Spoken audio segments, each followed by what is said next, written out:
কোথায় যাচ্ছেন আপনি? যেখানে খুশি যাব, তাতে তোমার কি? আমার হাত ছাড়ো। না, ছাড়বো না। আপনাকে বলে যেতে হবে আপনি কোথায় যাচ্ছেন। ঈশান, ভালো হচ্ছে না কিন্তু। তোমার কোনো অধিকার নেই আমার হাত ধরার। আমি আপনাকে এতক্ষণ ধরে কি বোঝালাম?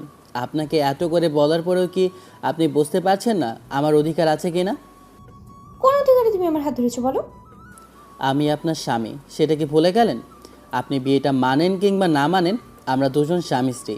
আপনি আমাকে ভালোবাসেন আর না বাসেন, আমি তো বাসি। আমি মন প্রাণ থেকে বিশ্বাস করি আর ভালোবাসি আপনাকে। আমি জানি আজ বাদে কাল আপনিও আমাকে ভালোবাসবেন, সেদিন আপনিও আমাকে ছাড়া থাকতে পারবেন না। স্বামী স্ত্রীর ভালোবাসাটা যে অনেক পবিত্র। এরকম হুটহাট করে বিয়ে হওয়াটা আমি কোনোভাবেই মানতে পারবো না।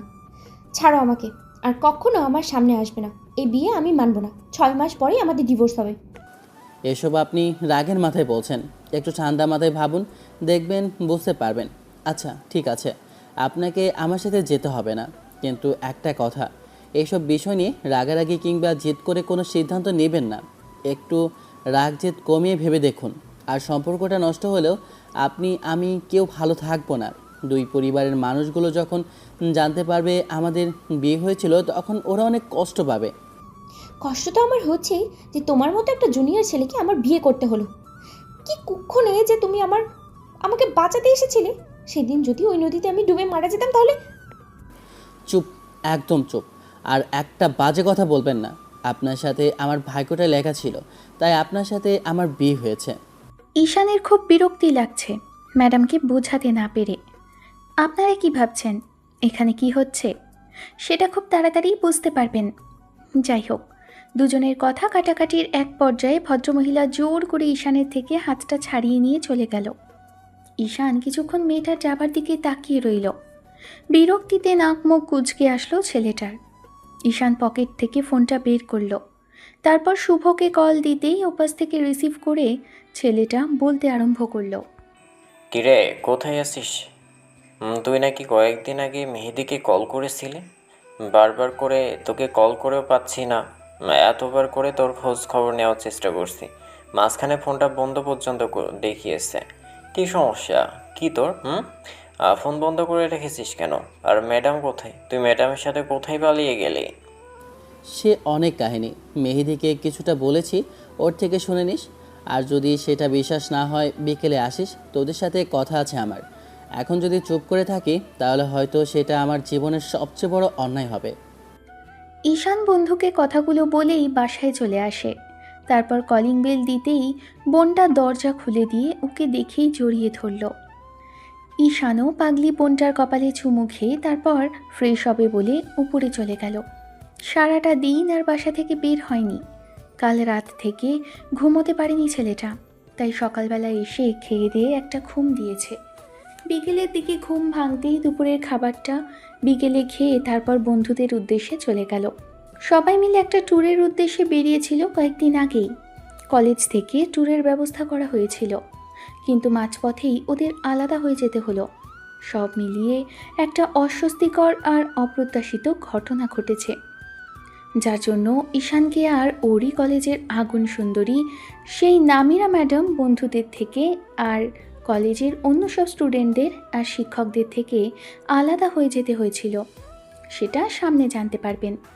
ঈশান বন্ধুদের সাথে দেখা করার জন্য বাইকটা নিয়ে ওদের প্রতিদিনের আড্ডার জায়গায় এসে বাইকটা থামাতে দেখল সবাই এসে উপস্থিত।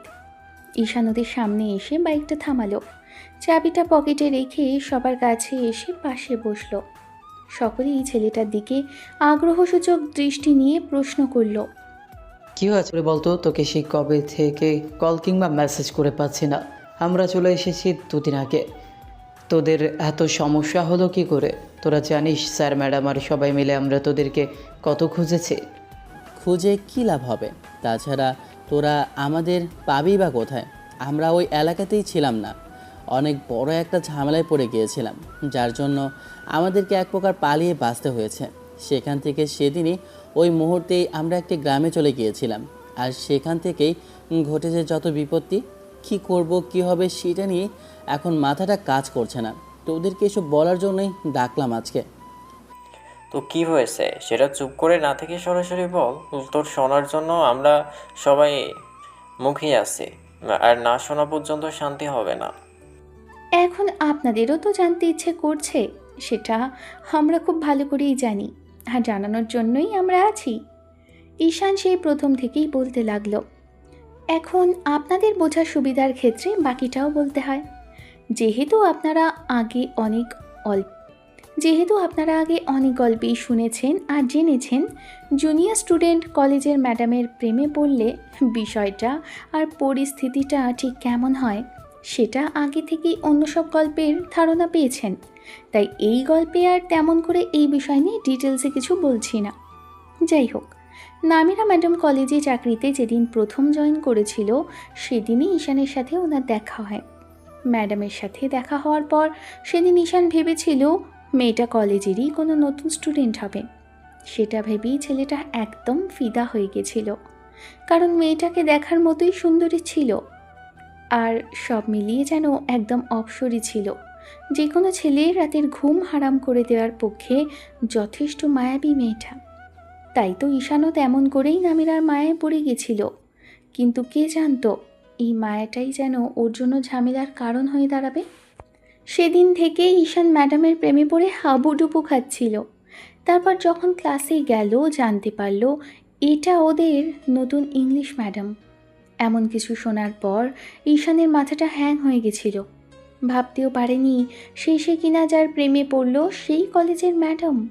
তখন বন্ধুদের উদ্দেশ্যে বলেছিল, জীবনে কখনো বাস খেয়েছিস আমার মতো? ম্যাডামের প্রেমে পড়েছি, কখনো পড়িসনি তো? আমি পড়েছি, যার প্রেমে পড়লাম আর পড়ার পর এসে জানতে পারলাম সে আমাদেরই কলেজের ম্যাডাম। এরকম বাসটা কখনো খেয়েছিস বলে আমার মনে হয় না। ঈশানের এমন ধারা কথাতে বন্ধুরা কিছুক্ষণ অবাক চোখে তাকিয়েছিল। আর থাকবে না কেন? যে ছেলেটা মেয়েদের সাথে প্রেম ভালোবাসা জড়ানো তো দূরে থাক, এসব কিছু পছন্দই করতো না, সেই ছেলে কিনা বলছে কলেজের সুন্দরী সিনিয়র ম্যাডামের প্রেমে পড়েছে। এইসব শোনার পর ওরা কিছুক্ষণ অবাক চোখেই ছেলেটার দিকে তাকিয়েছিল। বন্ধুরা ঈশানকে প্রথমে বারণ করলেও পরবর্তীতে ঈশানের মন খারাপ দেখে ওরা নানা কলা কৌশল আরও প্ল্যান বলে দিয়েছিল, যেন ম্যাডামকে পটাতে পারে, না পারলেও ওনার কাছাকাছি আসতে পারে। কিন্তু তাতেও কোনো কাজ হলো না। কেটে গেল মাঝে একটা বছর। আর এই একটা বছর ঈশান যথাসম্ভব চেষ্টা করেছে ম্যাডামের পেছনে সময় দেওয়ার। এমনকি ওনাকে বোঝানোর চেষ্টা করেও লাভ হয়নি, কারণ ম্যাডামই সবসময় ওর থেকে দূরে সরে থাকত। ম্যাডাম সবটা বুঝতে পারে, সেটা ঈশান খুব ভালো করেই জানতো। কোনো ছাত্রীর সাথে ম্যাডামের সম্পর্ক হওয়াটা কিংবা এসব নিয়ে উনি ভাববে না, ঈশান সেটা বুঝতে পেরেছিল। তাই প্রতিনিয়ত সুযোগ খুঁজত ম্যাডামকে বোঝানোর জন্য, কিন্তু তাতেও যেন ম্যাডাম ওকে আরও বেশি এড়িয়ে যেতে লাগলো। ম্যাডামের এমন ইগনোর ঈশান মেনে নিতে পারছিল না, তাই প্রতিনিয়ত ম্যাডামের সাথে কথা বলার চেষ্টা করছিল। কিন্তু ভদ্রমহিলাকে কোনো কথা বলার আগেই এত বড় একটা অঘটন ঘটবে ঈশান কল্পনাও করতে পারেনি। কারণ গত কয়েকদিন আগেই হঠাৎ করেই কলেজ থেকে সবাই বনভোজনে অর্থাৎ ট্যুরে যাওয়ার জন্য সকল শিক্ষক শিক্ষিকা এবং কলেজ কমিটির সবাইকে রিকোয়েস্ট করলে ওনারা আয়োজন করলো। আর সবাই সেখানে যাওয়ার জন্য একদম মুখিয়েছিল। যথারীতি দিনক্ষণ আর সময় সুযোগ অনুযায়ী সবাই বেরিয়ে পড়ে। আর সেখানে যাবার পর ঈশান প্রতিনিয়ত ম্যাডামের দিকে খেয়াল রাখছিল, কারণ সুযোগ তো এটাই ছিল ম্যাডামকে মনের কথা বলার। ঈশান ভেবেছিল এই দুদিনের মধ্যেই যে করেই হোক ওনাকে মনের কথাগুলো বলতে হবে। ট্যুরে গিয়ে দুদিন সেখানে থাকার কথা ছিল।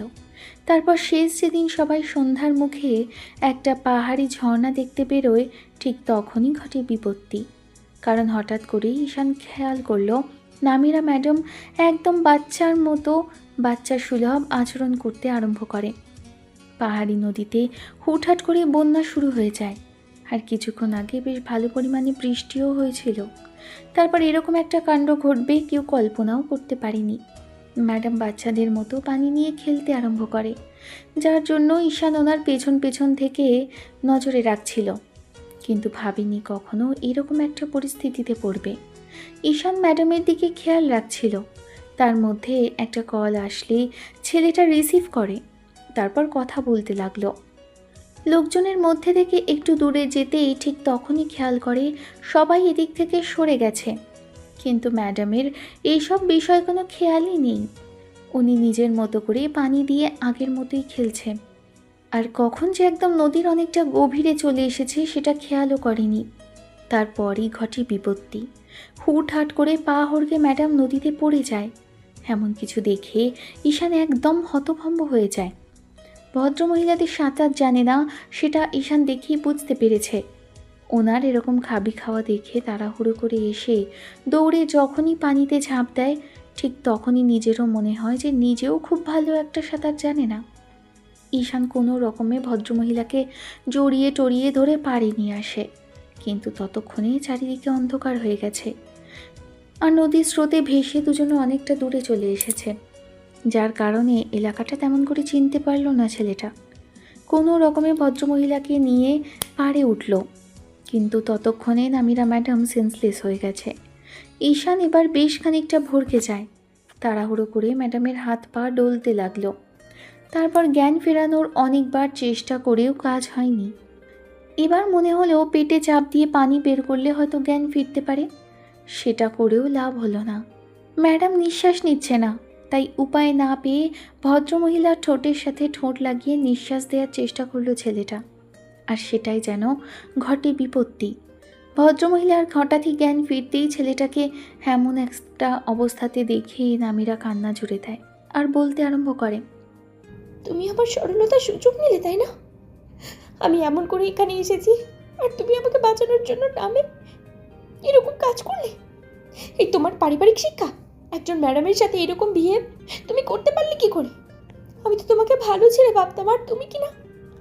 ম্যাডাম, আমার কথাটা শোনেন, তারপর না হয় এইসব বিষয় নিয়ে আমাকে জাজ করবেন। আমি ইচ্ছে করে করিনি এমনটা। ম্যাডাম, আপনি নিঃশ্বাস নিতে পারছিলেন না, তাই বলে তুমি আমাকে কিস করবে? তোমার লজ্জা করে না ম্যাডামকে কিস করার মতো একটা অন্যায় করেছো, আবার এখন মিথ্যে বলছো আমাকে বাঁচানোর জন্য এসব করেছো?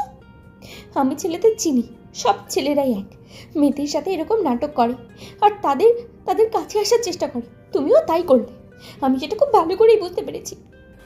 আরে বাবা, আমার কথা তো শুনবেন, তা না করে খামাখা আমাকে দোষারোপ কেন করছেন? আমি একবারও কিন্তু এরকম কিছু করার চিন্তাভাবনা করিনি। উল্টো আপনাকে নদী থেকে বাঁচালাম, আরেকটু হলেই তো মারা যেতেন। আমাকে ধন্যবাদ না দিয়ে এসব উল্টাপাল্টা কথা বলছেন। বলবে না তো কি করবে? তুমি একটা বাজে ছেলে, পচা ছেলে।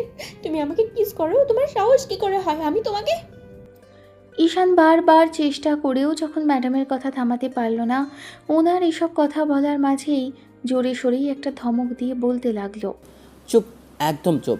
আর একটা বাজে কথাও বলবেন না। আপনাকে যেখানে বাঁচিয়েছি সেখানে আপনি এমন সব আজে বাজে কথা বলছেন আমাকে। আপনার সাহস তো কম না আমাকে এইসব বলছেন। আর যদি আপনার সুযোগ নিয়েও থাকে তাহলে বেশ করেছি। আমার অধিকার আছে আপনার সুযোগ নেওয়ার। যাকে এত ভালোবাসি তার সুযোগ নেব না? যা করেছি বেশ করেছে। আপনার যদি ইচ্ছে হয় আপনি প্রতিশোধ নেবেন, তো প্রতিশোধ হিসেবে আমাকে কিস করে সেটার শোধ তুলে নিন। ঈশানের ধমকে নামিরা ম্যাডাম বাচ্চাদের মতো ভ্যাঁ ভ্যাঁ করে কেঁদে ওঠে। ঈশানের ম্যাডামের এমন কর্মকাণ্ডে ফিক করে হেসে ফেলল। তারপর মাথায় হাত দিয়ে কিছুক্ষণ বসে থেকে ম্যাডামের কান্না দেখতে লাগলো। ভদ্রমহিলা বাচ্চার মতো গাল ফুলিয়ে রেখে বলতে আরম্ভ করে, আমি কাঁদছি আর তুমি হাসছো? তুমি একটা পচা ছেলে, খুব বাজে ছেলে, নাহলে এমন করে হাসতে পারতে না। হাসবো না তো কী করব? আপনি বুঝতে পেরেছেন আপনি আমার থেকে বয়সে ঠিক কতটুকু বড়? তারপরও বাচ্চাদের মতো কান্নাকাটি করছেন। আপনি না আমার ম্যাডাম, তাহলে বোঝার চেষ্টা করবেন না আমি আপনাকে কেন কিস করেছি, কিংবা কেন আপনাকে এমন করে জড়িয়ে ফুরিয়ে ধরেছি? আপনি সেই তখন থেকে আজে বাজে কথা বলেই যাচ্ছেন, আবার এখন বাচ্চাদের মতো করে জেদ করছেন। সরি, আমি আসলে বুঝতে পারিনি যে ওরকম কিছু হবে। রাগের মাথায় বলে ফেলেছি। আর তুমি আমাকে কিস না করলেও পারতে। আমি এখন লজ্জা পাচ্ছি, তুমি দেখতে পাচ্ছ না? ঠিক আছে, আর লজ্জা পেতে হবে না। চলুন এবার হোটেলের দিকে ফিরে যাই। কাল সকালের দিকে আবার রওনা হতে হবে। এখন যদি সবাই আমাদের না পায় তাহলে অনেক টেনশন করবে। ঈশান ম্যাডামকে নিয়ে হাঁটতে লাগলো। হাঁটতে হাঁটতে অনেক দূর আসার পর যখন বুঝতে পারলো যে ওরা পথ হারিয়েছে, তখন রাতটা অনেক গভীর হয়ে গেছে। ঈশান চেষ্টা করেও পারল না, শেষে নিজের ফোনটা অন করলো। ফোনটা অন করেও কোনো আশার আলো দেখা গেল না। ফোনে নেটওয়ার্ক পাচ্ছে না। তার উপরে দেখা যাচ্ছে ফোনটা অনেকক্ষণ পানিতে থাকার কারণে বন্ধ হয়ে গেছিল। যদিও ওয়াটারপ্রুফ ছিল, তারপরও অনেকক্ষণ ভেজার ফলে অফ হয়ে গেছিল। তাই অনেক চেষ্টা করে অন করতে পারলেও কারোর সাথে যোগাযোগ করা সম্ভব হলো না। দুজনেরই জিনিসপত্রগুলো হোটেলে রাখা ছিল। এবার ম্যাডাম বেশ খানিকটা ঈশানের এরকম কর্মকাণ্ডে ভয় পেয়ে যায়। তারপর নিজে থেকেই প্রশ্ন করতে আরম্ভ করে। এবার কি হবে? ফোনটা অন করলে কিন্তু নেটওয়ার্ক পাচ্ছে না তো। তার উপরে এখানে কিছু নেই। এই এই ভিজে অবস্থায় থাকলে জ্বর এসে যাবে। কি করবো এখন? হোটেলে যাবো কি করে? এত কান্নাকাটি করবেন না তো। সব বিষয়ে কান্নাকাটি করলে কি সমাধান হয়ে যাবে? তাহলে কি করতে বলছো? এখন কান্নাকাটি না করলে কি কিছু সমাধান হবে? আমার ভয় লাগছে। তুমি বুঝতে পারছো না? কলেজে তো সবার সাথে এরকম রাগীভাবে যে পরিমাণে টর্চার আর অত্যাচার করেন, তখন আপনার ভয় লাগে না যে ছেলের আপনার ক্ষতি করতে পারে কিংবা আপনার সাথে বাজে কিছু করতে পারে? সেটা না ভেবেই সবার সাথে কত সিনক্রিয়েট করেন, আর আজকে এসে বলছেন যে আপনার ভয় লাগছে। এত ভয় পান কোথায় আপনি? খেলায় পড়লে বাঘেও ধান খায়। আমি বিপদে পড়েছি তো, সেই জন্য এসব বাজে বাজে কথা বলা হচ্ছে, তাই না? তাহলে স্বীকার করছেন যে আপনি এখন ঠেলায় পড়েছেন, তাই তো? একদম বাজে কথা বলবে না। আমি আমি কখনো এই কথা বলিনি। আর তোমাকে বোঝাতে গিয়ে এমন একটা কথা বলেছি। তুমি কিন্তু আমার কথার কি উল্টোপাল্টা বাজে পথ নিয়ে যাচ্ছ। তুমি তুমি একদম বজ্জাত ছেলে একটা। আমাকে এমন করে টাচ করেছো, এখন আবার এসব কথা বলছো? সারা রাত কি এখানে থেকে যাওয়ার ইচ্ছা আছে নাকি আপনার? চলুন সামনের দিকে গিয়ে দেখি কোনো রাস্তা পাওয়া যায় কি না। কাউকে কল করাও যাবে না। রাস্তাঘাটে যদি কাউকে দেখতে পাই, তাদের ফোন থেকে নিয়ে না হয় কল করা যাবে। ম্যাডাম মাথা নেড়ে হ্যাঁ সূচক উত্তর দিল। নামিরার শাড়িটা ভিজে জবজব হয়ে গেছে। ম্যাডামের অবস্থা খুবই কাহিল। উনি থরথর করে কাঁপছে, যার জন্য ঈশানের খুব মায়া হচ্ছে। ছেলেটা ভাবলো ভদ্রমহিলার জ্বর এসে যাবে, তাই এই ভেজা অবস্থায় বেশিক্ষণ এখানে থাকা যাবে না। হাঁটতে হাঁটতে ওরা অনেকটাই এগিয়ে এসেছে। তারপরও জঙ্গল থেকে বেরোতে পারছে না। নদীর ধার ঘেঁষে অনেক বড় বড় গাছের জঙ্গল, যেটা পার করাটাও অনেক কষ্টসাধ্য ব্যাপার। দুজনে অনেকটা হাঁটলো। রাত কটা বাজে কে জানে, তাই ফোনটা পকেট থেকে বের করে দেখলো রাত 10টা বেজে গেছে। ভয়ও লাগছে খানিকটা, তবে ঈশান ম্যাডামকে বুঝতে দিচ্ছে না। ভদ্রমহিলা একদম ওর শরীর ঘেঁষে হাঁটছে, আর একটু ভেতরের দিকে হাঁটতে হাঁটতে বড় কয়েকটা গাছের কাছে চলে আসে। তারপর দূরে মনে হচ্ছে আগুন জ্বলছে। এমন কিছু দেখে এবার ঈশান বেশ খানিকটা স্বস্তির নিঃশ্বাস ফেলে।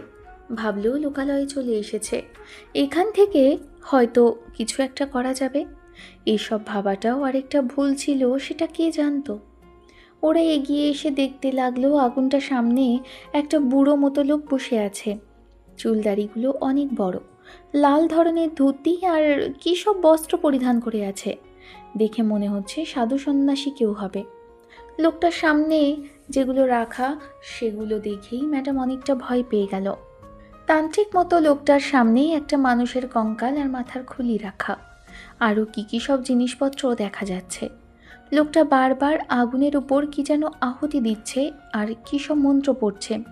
ম্যাডাম এবার যখনই ভয় পেয়ে কিছু বলতে যাবে, তার আগে ঈশান ওনার মাথার পেছনে চেপে ধরে মুখটা আটকে দিল আর কানের কাছে মুখ নিয়ে গিয়ে বলতে লাগলো, চুপ, একদম চুপ। একেই এত বড় একটা বিপদে আছেন, তার উপর আবার এখন কথা বলে কি বিপদটাকে আরও বাড়াতে চাইছেন? যা হচ্ছে দেখে যান, আর এখান থেকে কেটে পড়তে হবে আমাদের। ভয় পেয়ে এখন চিৎকার চেঁচামেচি করলে বাঁচার সম্ভাবনাটা থাকবেই না। দেখা গেছে এখানেই ওই লোকটা আমাদের বলি দিয়ে দেবে। আমি শুনেছি এসব তান্ত্রিক ফান্ত্রিক নাকি আবার কী সব করে। এরা যদি আবার ভুলভাল কিছু একটা করে বসে, তারপর ধরে তো দুজনকে একদম জবাই দেবে। এখন এখান থেকে কেটে পড়ি, চলুন। ঈশান ভদ্রমহিলাকে নিয়ে পেছনের দিকে আসলো। তারপর যখনই কয়েক পা বাড়িয়েছে, তখনই শুকনো পাতার উপরে পা পড়তেই মশমশ শব্দ হলো। হঠাৎ শব্দে তান্ত্রিক লোকটার ধ্যান ভাঙল। পেছন ফিরে যখনই দেখবে ঈশান, তার আগেই ম্যাডামের হাত ধরে হ্যাচকা টান দিয়ে দৌড়ে সেখান থেকে পালাতে লাগলো। ম্যাডাম দৌড়তে গিয়ে বারবার হোঁচট খাচ্ছে, ঈশান জানে না ওই লোকটা পেছন পেছন আসবে কি না। তবে এবার প্রচণ্ড পরিমাণে ভয় হচ্ছে। বারবার মনে হচ্ছে যদি পেছনে আজে বাজে কিছু একটা লাগিয়ে দেয়। ঈশান আরও শুনেছে এসব লোকগুলো নাকি জিন পরি নিয়ে সাধনা করে। যদি তেমন কিছু পেছনে লাগিয়ে দেয় তাহলে জীবনটা শেষ করে ছাড়বে। কথাগুলো মনে করে ইচ্ছা মতো দৌড়ালো ঈশান। আধ ঘন্টা মতো দৌড়িয়ে তারপর যেখানে এসেছে সেখানে আসার পর দেখলো সামনে কয়েকটা বাড়ি দেখা যাচ্ছে।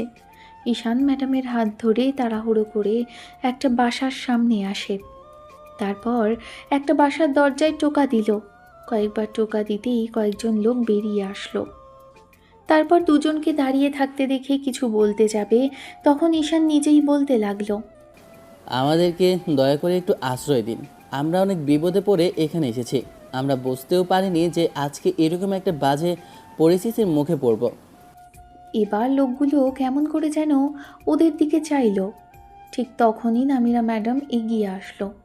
লোকগুলো ওদের কথা শুনছিল। ঈশানের এমন এলোমেলো অগোছালোভাবে কথা বলছিল, তার উপর আবার শীতে কাঁপছিল, যার জন্য কথাগুলো ঠিকমতো বলতেও পারছিল না। এবার ওদের মধ্যে থেকে একটা লোক বলতে আরম্ভ করলো, তোমাদের আশ্রয় দিব, কিন্তু তোমরা কারা? তোমরা দুজনে কি স্বামী স্ত্রী? দেখে বোঝাই যাচ্ছে জায়গাটা বেশ প্রত্যন্ত।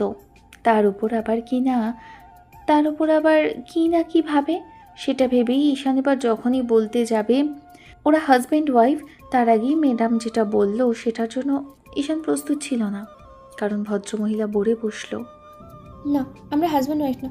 আসলে আমরা ট্যুরে এসেছিলাম, সেখান থেকেই আমি হঠাৎই নদীর পানিতে পড়ে যাই। তারপর ও আমাকে বাঁচাতে গিয়ে রাস্তা হারিয়ে ফেলি। রাত হয়ে যাওয়ার কারণে এখানে চলে এসেছি হাঁটতে হাঁটতে। ঈশানের মুখে এক কথা, তার উপর আবার ম্যাডামের মুখে আরেক কথা শুনে সামনে থাকা লোকগুলো কেমন যেন সন্দেহের চোখে তাকালো। তার মাঝখান থেকে একজন বৃদ্ধ মতো মহিলা এসে সবাইকে উদ্দেশ্য করে বলতে লাগলো, আমার মনে হচ্ছে এরা অকাম কুকাম করার জন্য এই এলাকায় এসেছি। আগেও কয়েকবার দেখেছি কতগুলো ছেলে মেয়ে সেখানেই বাজে কাজ করার জন্য চেষ্টা করেছে। এদেরকে ধরো আর মরলের কাছে নিয়ে চলো। গ্রাম প্রধান এদের বিচার করবে, উনি না হয় এদের বিয়ে দিয়ে দেবে। আপনারা ভুল বলছেন, আমরা তেমন কেউ নেই। আমরা সত্যিই বলছি, আমরা ঘুরতে এসে এখানে ফেসে গেছি। আমাদের এরকম কোনো চিন্তাভাবনা ছিল না। আপনারা আমাদেরকে ভুল বুঝবেন না। আর যদি বিশ্বাস না হয় তাহলে আমাদের সাথে যারা আছে তাদের সাথে যোগাযোগ করে দেখবেন আমরা সত্যি বলছি কি না। এই ছেলে এত কথা বলো কেন? তোমাকে যেটা বলা হয়েছে সেটা করবে। এখন এখান থেকে কোথাও যেতে পারবে না। আগে তোমাদের বিচার হবে, তারপর এখান থেকে যাওয়ার চিন্তা ভাবনা। ঈশান এবার রাগী চোখে ম্যাডামের দিকে তাকালো। এই মহিলাকে কিছুই বুঝতে পারে না। মাথা মোটা নাকি এর? এমন একটা বাজে কথা বলে ফেললো, যার জন্য ভদ্রমহিলা নিজেকে তো ফাঁসালোই, এবার ঈশানকেও ফাঁসিয়ে দিল। তারপর আর কি, সারা রাত দুজনকে একটা রুমের মধ্যে আটকে রাখা হয়েছিল। ম্যাডাম যে কখন ঘুমিয়ে পড়েছে জানে না। তবে পরদিন যখন উঠে দেখলো উনি ঈশানের বুকের মধ্যে একদম গুটিসুটি মেরে শুয়ে আছে। এমন কিছু দেখেই ম্যাডাম তাড়াহুড়ো করে নিজেকে ছাড়িয়ে নিল। তারপরে ছেলেটার থেকে দূরে গিয়ে বলতে আরম্ভ করে, তোমার সাহস কি করে হয়? কাল কাল একবারও আমাকে এমন বাজেভাবে ছুঁয়ে দিয়েছো, আজকে আবার এমন করে জড়িয়ে ধরে শুয়েছো। তুমি কি আমার হাজবেন্ড নাকি আমি তোমার গার্লফ্রেন্ড যে তুমি আমার সাথে এমন কিছু করতে আরম্ভ করেছো? তোমার সাহস থেকে আমি অবাক হয়ে যাচ্ছি ঈশান। ওয়াইফ হলে না হয় জড়িয়ে ফড়িয়ে ধরা যেত, কিন্তু গার্লফ্রেন্ডকে কেউ যে জড়িয়ে ধরা যেতে পারে, তার সাথে একই বেডে থাকা যেতে পারে, সেটা তো আপনার থেকে প্রথমবার শুনলাম ম্যাডাম। একদম মাঝে মাঝে কথা বলার চেষ্টা করবে না। তুমি কতটুকু ভালো ছেলে সেটা আমি কালকেই বুঝতে পেরেছি। রাতে আমার সাথে উল্টোপাল্টা কিছু করোনি তো? সত্যি করে বলো, যদি এমন কিছু হয়ে থাকে তাহলে কিন্তু তোমাকে আমি খুন করে ফেলবো বলে রাখলাম। খুন তো আমি সেদিনই হয়ে গেছি, যেদিন আপনার সাথে আমার প্রথম দেখা হয়েছে।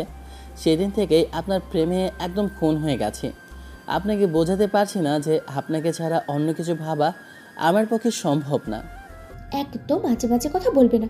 তুমি খুবই বাজে ছেলে, আমি কখনোই তোমাকে ভালোবাসবো না। আর তোমাকে কেন ভালোবাসতে যাবো আমি?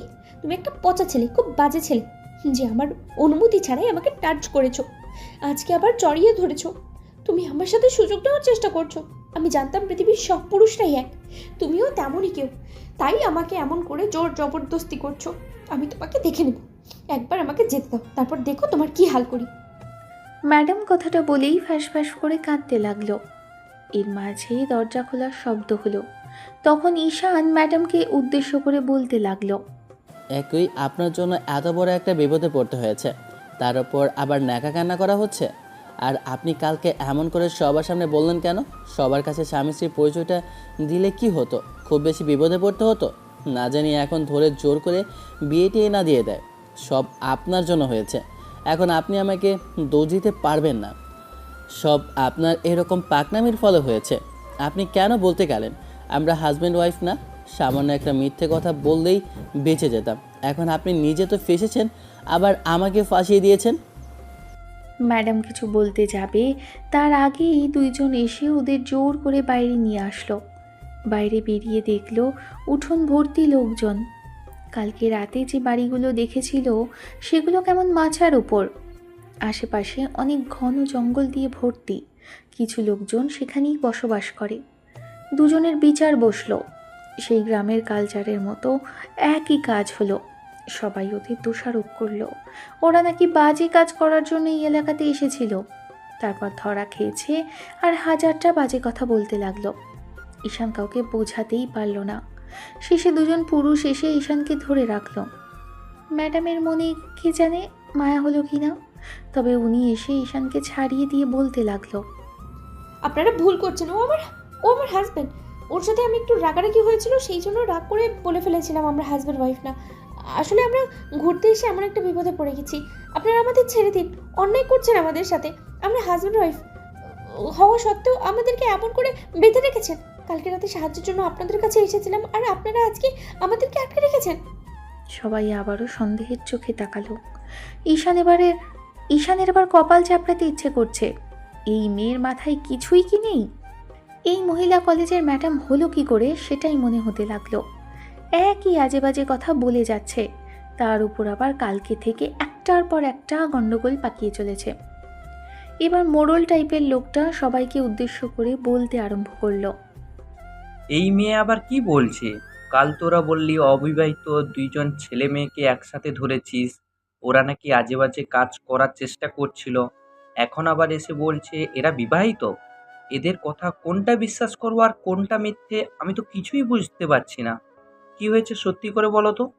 মোড়ল, ওদের আমার কেমন ঘাবলা মনে হচ্ছে। ওরা আমাদের থেকে বেঁচে যাওয়ার জন্য এরকম মিথ্যাও বলতে পারে। আপনি এক কাজ করুন, ওরা যেহেতু এখানে এসে অকাম কুকাম করতে চাইছিল, তাই দুজনের বিয়েটা দিয়ে দিন। তারপর আর দুজনে অন্য কোনো ফন্দি করতে পারবে না। ওরা ভেবেছে এখান থেকে মিথ্যা কথা বলে পার পেয়ে যাবে, তো সেটা হচ্ছে না।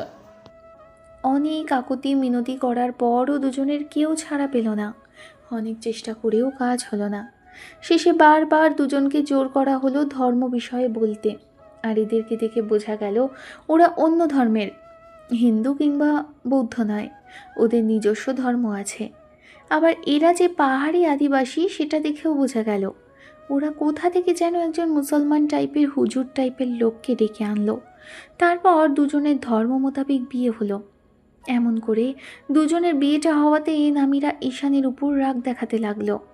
তখন ছেলেটা রাগী চোখে তাকিয়ে থেকে ওনার কানে কানে মুখটা এনে বলেছিল, যত নষ্টের গোড়া হচ্ছেন আপনি। আপনার জন্য এরকম কিছু হয়েছে। আপনাকে কে বলেছিল যে এরকম করে আমার আবার স্বামী স্ত্রীর পরিচয় দিতে? আমি বুঝিয়ে বলবো, তার আগে আপনি সব কিছু গণ্ডগোল পাকালেন। আপনার কি কোনো কাণ্ডজ্ঞান নেই? কাল থেকে একের পর এক গণ্ডগোল করেই চলেছেন, একটার পর একটা ঝামেলা পাকিয়ে চলেছেন। আপনার কি বুদ্ধিশুদ্ধি বলতে কিছুই নেই? কলেজের ম্যাডাম যে আপনাকে কে বানালো আমি সেটা নিয়েই সন্দেহ করছি। আপনি নিশ্চয়ই ওদের ঘুষ খেয়ে চাকরিটা পেয়েছিলেন, তাই না? না হলে এত বড় একটা মেয়ের কিনা একটু বুদ্ধিশুদ্ধিও নেই, যে কিনা একের পর এক গণ্ডগোল বাকিয়ে চলেছে। আসলে সবাই ঠিকই বলে, মেয়ে মানুষ হচ্ছে যত নষ্টের গোড়া। এই আপনি, আপনার জন্য আজকে এরকম করে বিয়েটা করতে হলো। এখন আবার আমাকে দোষ দেবেন না বলে রাখলাম। আমার জন্য না, সবটা তোমার জন্য হয়েছে। তুমি কালকে আমাকে কেন বাঁচাতে গেলে? তুমি ওখানে না গেলেই হতো, তোমার জন্যই সবটা হয়েছে। আমি তোমাকে বলেছিলাম আমাকে বাঁচাও, মরে যেতাম, সেটাই ভালো হতো। শেষে কিনা নিজের স্টুডেন্টকে বিয়ে করতে হলো। ছি ছি। এই তো আমার সৌভাগ্য, আমি একজনের জীবন বাঁচালাম, আর সে কিনা আমাকে ধন্যবাদ দেওয়ার বদলে উল্টো বলছে যে তাকে বিপদে ফেললাম। সে মরে গেলে নাকি ভালো হতো। মানুষ ঠিকই বলে যে উপকারীকে কেউ কখনো মনেই রাখে না। এত বড় একটা উপকার করলাম আর সে এসে বলছে কি না আমি তার ক্ষতি করেছি। তা নয় তো কি, তুমি না থাকলে আমাকে বিয়ে করতে হতো, তোমার জায়গায় অন্য কেউ। ভদ্রমহিলা অন্য কেউ কথাটা বলেই থেমে গেল। ঈশান একটা টেবিল হাসি দিয়ে বলল, আমার জায়গায় যে কোনো পাগল ছাগল থাকলেও আপনি বিয়ে করে নিতেন, সেটা আমি খুব ভালো করে জানি। আপনার যে কি বুদ্ধি সেটা আমার জানতে বাকি নেই। একেই তো এত বড় একটা বিপদের হাত থেকে উদ্ধার করলাম, কৃতজ্ঞতা তো আপনার নেই, তার উপর আবার বলছেন আমি আপনাকে বিপদে ফেলেছি। আসলে মানুষ ঠিকই বলে কাউকে উপকার করতে নেই, উপকারীকে বাঘে খায়। বিয়েটা যেহেতু করতেই হয়েছে, আমি সবটা মেনে নেওয়ার চেষ্টা করব। ইম্পসিবল, আমি কখনোই বিয়ে মানব না। আমি বাসায় গিয়ে ডিভোর্সের জন্য অ্যাপ্লাই করব। তোমার কি মনে হয় এই বিয়ে আমি মানবো? কখনো না, তোমার মতো ছেলের সাথে আমি থাকবো না। কেন? আমার কি হাত পায়ে ঘা হয়েছে, নাকি আমি এমন বাজে কিছু করেছি যার জন্য আমার সাথে থাকা যায় না? তুমি আমার স্টুডেন্ট, তোমার সাথে থাকার কথা আমি কল্পনাও করতে পারি না। তোমার সাথে আমি কেনই বা থাকবো? তাছাড়া যার সাথে কখনো মনের মিল হবে না তার সাথে থাকার কথা আমি কল্পনাও করতে পারি না। দেখুন ম্যাডাম, যেটা হয়েছে সেটাতে আমাদের কোনো দোষ নেই। আর আপনি অবিবাহিত, আমিও অবিবাহিত। আমাদের দুজনের কারো প্রেম ভালোবাসা ছিল না। আর সত্যি কথা বলতে গেলে এখন আমি আপনাকে একটা কথা বলি, সেটা হচ্ছে আমি আগে আপনাকে কলেজে আসার পর থেকেই পছন্দ করতাম, কিন্তু কখনো আপনাকে বলা হয়ে ওঠেনি। আজকে বলতে বাধ্য হচ্ছে। আপনি যদি একটু সহায় হন কিংবা আপনার মনে যদি একটু মায়া হয়, তাই বলছি কি যে আপনি অন্তত একটু ভেবে দেখুন যে সম্পর্কটা টিকিয়ে রাখা যায় কি না। আর সম্পর্কটা ভেঙে দেওয়ার চেষ্টা করলেই সব সমস্যার সমাধান হবে তা কিন্তু না। আপনি এখান থেকে গিয়ে অন্য কোথাও বিয়ে করবেন, আর যাকে বিয়ে করবেন সেও যদি আপনাকে ভালো রাখতে না পারে, তাকে যদি আপনি ভালোবাসতে না পারেন, তখন আপনার খারাপ লাগবে না ম্যাডাম? তোমার থেকে এত জ্ঞানমূলক কথা আমি শুনতে চাইনি। তুমি আমার সামনে আর কখনো আসবে না। এই তোমার জন্য আমাকে বিয়েটা করতে হয়েছে, নাহলে আমি কখনোই বিয়ে করতাম না। এর থেকে আপনার সাথে দেখা না হওয়াটাই ভালো ছিল। কেন বলেন তো? কারণ আপনি কৃতজ্ঞতা বোধ তো জানালেনই না, উল্টো আমাকে সবার সামনে দোষারোপ করছেন। এই কি গুজুর গুজুর ফুসুর করছো তোমরা? তোমাদেরকে বলা হয়েছে না চুপচাপ বসে থাকো, আর বিয়ে সম্পূর্ণ হলে তোমরা আজকের রাতটা এখানে থাকবে, তারপর কাল তোমাদেরকে বাসায় পাঠিয়ে দেওয়া হবে। ভদ্রলোকের এক জবান, যার জন্য জোর করে ধরে ঈশানার ম্যাডামের বিয়েটা দিয়ে তবেই ছাড়ল। তারপর সন্ধ্যার মুখে ওরা অনেক রিকোয়েস্ট করে, তারপর এক প্রকার জোর জবরদস্তি করে সেই গ্রাম থেকে বের হতে পারল। তবে দুজন লোক ওদের সাথে পাঠিয়েছে মোড়ল। লোক দুটো একদম বাস স্ট্যান্ড পর্যন্ত এনে ওদের বাসে উঠিয়ে দিল। বাসটা ভিজে গেছিল, সেখান থেকে কিছু টাকা কোনো রকমে শুকিয়ে তারপর সেটা দিয়ে টিকিট কেটে বাসে উঠল দুজন। পাশাপাশি সিটে বসলো দুজনে। ম্যাডাম ঈশানকে প্রতিনিয়ত আজে বাজে কথা বলেই যাচ্ছে, আর বারবার করে ওকে হাজারটা অভিশাপ দিয়ে যাচ্ছে। ঈশান খালি হাসছে আর ওনাকে দোষারোপ করছে। কি করবে, কি হবে, এইসব নিয়ে পাগল হয়ে যাচ্ছে। এখন বাসায় বোঝাবে কি করে? আবার ম্যাডামকেই বা সামলাবে কি করে? ম্যাডামকে এই বিয়েটা মানবে কি না সেটা নিয়ে একটা দোটানার মধ্যে আছে। সব মিলিয়ে একটা প্রেশার এসে ভর করেছে মাথায়। কি থেকে কি হলো আর কি করবে সেটা নিয়ে কিচ্ছু ভেবে পাচ্ছে না। দুজনে সন্ধ্যার মুখে বাসে উঠতেই পরদিন সকালবেলা পৌঁছে গেল। তারপর দুজনের মাঝে কি কথা হয়েছে সেটা তো আপনারা জানতেই পারলেন। দুজন যে দুজনকে বিয়ে করতে চায়নি, আর ঈশান বিয়েটা অনিচ্ছা সত্ত্বে করলেও এখন মেনে নিতে চাইছে। কিন্তু ম্যাডাম এই সব কিছুর ঊর্ধ্বে গিয়ে ওনাদের স্টুডেন্ট শিক্ষকের সম্পর্কের বিষয়টা বজায় রাখতে চাইছে। তার জন্য ঈশান বারবার করে ম্যাডামকে রিকোয়েস্ট করলো সম্পর্কটা যেন ভেঙে না দেয়। তারপরও ভদ্রমহিলার মনে কোনো মায়া হলো না। দুজনে বাস থেকে যখন নামছিল তখন ঈশান ম্যাডামকে ওর বাসায় যেতে বলেছিল। তারপরই ম্যাডামের সাথে কি কথা হলো সেটা আপনারা জানতেই পারলেন। ঈশান জানে না এরপর ম্যাডামের সাথে ওর দেখা হবে কি না, তবে ভয় লাগছে এটা ভেবে ম্যাডাম যদি সত্যি সত্যি সম্পর্কটা নষ্ট করে দেয়। বিয়ে করার পর ঈশান অনেক খুশি ছিল, ভেবেছিল আজ বাদে কাল ম্যাডামের সাথে সম্পর্কটা ঠিক হয়ে যাবে, আর যাকে ভালোবাসে তাকেই বিয়ে করেছে। কিন্তু ভদ্রমহিলা যে এসব কিছু মানবে না ঈশান সেটা ভাবতেও পারেনি। হয়তো আজ বাদে কাল বিয়ে ভাঙার জন্য উঠে পড়ে লাগবে। সেটা নিয়ে ঈশান প্রচণ্ড পরিমাণ টেনশন হচ্ছে। না জানি আজ বাদে কাল ওনার সাথে দেখা হবে কি না। তবে ঈশানের খুব ভালো লাগছিল এটা ভেবেই যাকে ভালোবাসে তাকেই বিয়ে করতে পেরেছিল। ঈশান এক নাগাড়ে কথাগুলো বলে এবার চুপ করে রইল। এর মাঝখানে ভদ্রমহিলার নম্বর থেকে কল আসলো। ঈশান চমকে উঠল। সাথে সাথে কলটা রিসিভ করতেই ওপাশ থেকে ম্যাডাম বলতে লাগলো, দেখো ঈশান, যেটা হয়েছে সেটার জন্য তুমিও দায়ী নও, আমিও দায়ী নই। আমি একতরফাভাবে তোমাকে দোষ দিচ্ছি না। তোমাকে বলছি যেটা হয়েছে সেটার জন্য তুমি অন্তত আমার দিকটা ভাবো। আমি সম্পর্ক রাখতে পারবো না, তোমাকে ভালোই ভালোই বলছি। তুমি একটা উকিল দেখবে, আর তারপরে আমাদের বিয়েটা সম্পর্কে কাউকে জানাবে না। সবচেয়ে বড় কথা, খুব তাড়াতাড়ি ডিভোর্সের ব্যবস্থা করবে। আমি চাই না তোমার সাথে সম্পর্কটা রাখতে, তাই দয়া করে আমাকে ফোর্স করো না। আপনি কেন বুঝতে চাইছেন না যে আমি এই সম্পর্কটা রাখতে চাই? একটা পবিত্র সম্পর্ক ভেঙে দেওয়া এতই কি সহজ? আপনি ভেঙে দিয়ে ভালো থাকতে পারবেন? আপনি আমার কাছ থেকে গিয়ে অন্য কার কাছে গিয়ে ভালো থাকবেন? আচ্ছা, মানলাম আমি জুনিয়র, আর এইসব বিষয় নিয়ে সবার সামনে কথা উঠবে। আর যদি আমরা ভালো থাকতে পারি, তাহলে সিনিয়র জুনিয়রের বেড়াজাল তৈরি করে লাভ কি বলেন? ঈশান, তুমি বুঝতে পারছো না, একজন ম্যাডাম হয়ে একজন স্টুডেন্টকে বিয়ে করা চারটিখানি কথা নয়। বিয়েটা করেছি সেটাই অনেক বড় ব্যাপার ছিল। মান সম্মান বাঁচাতে বিয়েটা করতে হয়েছে। তুমি তো সবই বুঝতে পারছো, তাহলে পাগলামি কেন করছো? তুমি তো পারো আমাকে একটু হেল্প করতে, এর মধ্যে থেকে বের হতে। হ্যাঁ, কি আব্বু আম্মু যদি জানতে পারে তোমার সাথে আমার বিয়ে হয়েছে, তাহলে আমাকে আর বাসা থেকে বেরই হতে দেবে না। সেটা কি ভালো হবে? আর তুমি না বলেছো তুমি আমাকে ভালোবাসো, তাহলে তুমি কি আমাকে না দেখে থাকতে পারবে? ভদ্রমহিলা ইমোশনালি ব্ল্যাকমেল করলেও ঈশান সেটা খুব ভালো করেই বুঝতে পারল। ছেলেটা তাচ্ছিল্য করে হেসে বলতে লাগলো, ভালোবাসাটা একতরফাভাবে হয় না ম্যাডাম। আপনি আমাকে ভালোবাসেন না, তাই আমি চাইছি না ডিভোর্সটাও হোক। আপনি কিছুদিন সময় নিন, যদি মানতে না পারেন তারপর আমি নিজে থেকে ডিভোর্সের ব্যবস্থা করব, কথা দিচ্ছি। ম্যাডাম বিরক্তি নিয়ে কলটা কেটে দিল। ঈশান বন্ধুদের উদ্দেশ্য করে সবই বলতে লাগলো, কিন্তু তাতেই কোনো প্ল্যান খুঁজে পেল না। দুদিন বাদে থেকে কলেজে আসলো। ঈশান খোঁজ খবর নিয়ে জানতে পেরেছে ম্যাডাম আজকে থেকে কলেজে আসা শুরু করবে। তাই নিজেও সেজে গুজে একদম স্মার্ট সেজে কলেজে চলে আসে। তারপর ম্যাডামের জন্য অপেক্ষা করতে থাকে। একটু বাদে ম্যাডাম কলেজ ক্যাম্পাসে আসে। ঈশান ওনার সাথে কথা বলার জন্য অফিস রুমে চলে যায়। অনুমতি নিয়ে ভেতরে প্রবেশ করতেই এবার ভদ্রমহিলা ওকে দেখে বসতে বলে। ঈশান সামনে বসতেই ভদ্রমহিলা জিজ্ঞেস করে, তো কি সিদ্ধান্ত নিলে? হেল্প করবে আমাকে, নাকি তুমি তোমার জেদটাকেই বজায় রাখতে চাইছো? ঈশান কিছু একটা ভাবলো, তারপর হুটহাট করে ম্যাডামের একটা হাত দুই হাতের মুঠোয় নিয়ে বলতে লাগলো, ম্যাডাম, সম্পর্কটা নষ্ট করে নিতে চাইলেই তো আর নষ্ট করে দেওয়া যায় না। দুটো মানুষের সম্পর্কটা পবিত্রতার।